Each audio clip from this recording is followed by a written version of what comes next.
大家好，我上周读了《罂粟战争》，我一身伤痕累累。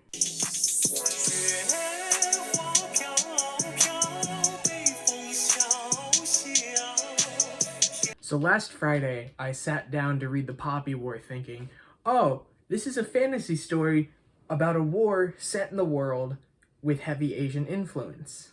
I like fantasy. I know my way around warfare.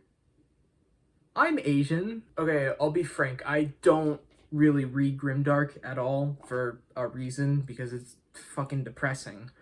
Now, I enjoy my fair share of realism, let's be clear. Especially when it comes to warfare. And I mean, I go all the way in trying to depict the horrors of war and whatnot. But I don't really try to make it as depressing as grimdark writers. See, here's the thing though. I don't think R.F. Kuang was trying to make it more depressing than it actually was. That was just China during the 20th century, and holy shit, I knew about most of that stuff, but I did not have to know the detail. I could have gone my entire life without knowing that, and I would have been blissfully ignorant. Alas, I am not anymore.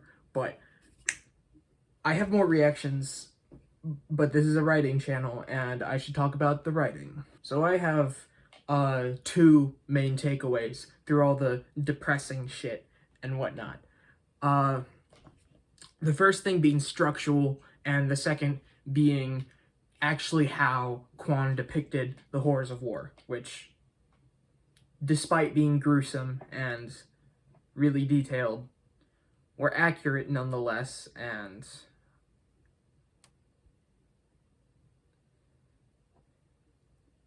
structurally, I found it odd that, especially at the beginning, the Poppy War doesn't really have scenes in the traditional sense. You could consider each chapter a scene, since that's really the only place where it has, like, dedicated page breaks. It more or less manages to cover about 4 or 5 years within the span of, like, 2 chapters through a method that it's somewhere in between telling all of it and making just a montage, or like just describing how you would at the beginning of a chapter. Personally, I didn't get lost, though I feel that may have been the case for some, since it was a lot of information that was being piled on, like, all at once. But I think it's an interesting take for time skips that I haven't seen too much.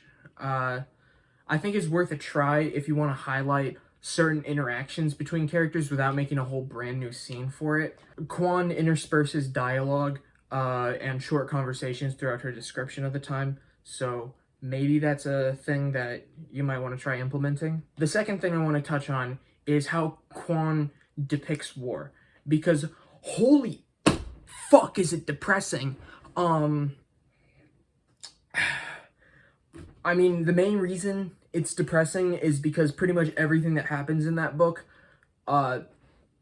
while not taking out the fact that it was translated into fantasy, all that actually happened, like, for real, in real life, in World War II.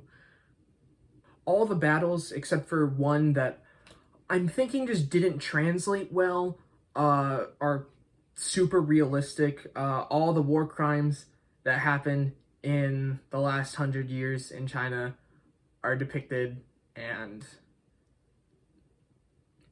honestly, I think some people would have had a better time in Nazi Germany, because, oh my god, Japan has fucking problems. The thing is, when it comes to war, it doesn't have to be as depressing if you don't want it to be. Kuang offered a little to no hope that anything would improve. You know what? Actually, in an interview, she said that the sequel was just going to get worse. And based on how I felt about the first one, I don't think I'm going to be reading that. That's just my personal thing, though. You gotta give me, like, a little bit of something to keep me going, because otherwise I'm just... There's a stark difference between making someone fall into despair with your book and making someone horrified with your book, but not feeling helpless per se. I mean, Kwan does know her shit though. Like, all the stuff her themes point out hit home way too hard for it not to be real. That being said, Kwan forgot all of her shit in chapter 11. Listen, the whole point of having walls around a city is to make sure that a small force can hold out against a larger force. Okay, that's the point of having defenses and barricades. How do you fuck up a siege so badly that the enemy are through your gates before they even have a chance to put up a single fucking ladder? Why did the protagonist side arm all their soldiers with swords in the middle of a battle? Swords are good against opponents who don't have armor, but they're not very good at cutting through things that are stiff, like metal or lamellar or anything else that armor and shields are made out of. Spears cost less, are easier to use, and are more effective against armored opponents. These people fucked up so bad that the enemy barely bothered to try traditional siege tactics. No, they walked into the city. That's what they did. Yeah, they had shields, but they still walked into the city. The enemy is not exempt from this. The general is not some boss mob that comes at the end of a fucking raid event. A general is the brains of the operation, not the trump card you play in the middle of a battle. This man rode into the city on a goddamn horse in a siege battle where there is no cavalry.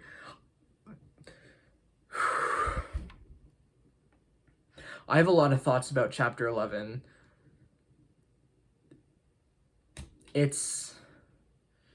All the other battles are good and militarily accurate, but that one just...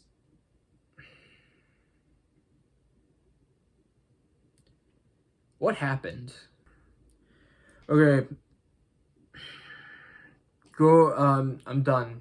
Go read the book if you want to make sure you don't glorify war in your book. I'm never reading grimdark again. I don't enjoy it. If you enjoyed me and my suffering, subscribe and hit the like button so I know that my ramblings are heard by someone in this cold and empty universe. You could also temporarily validate my existence by following me on Instagram or Twitter, or by checking out another video. But after that, go write your book. 'Cause what else do we have to live for?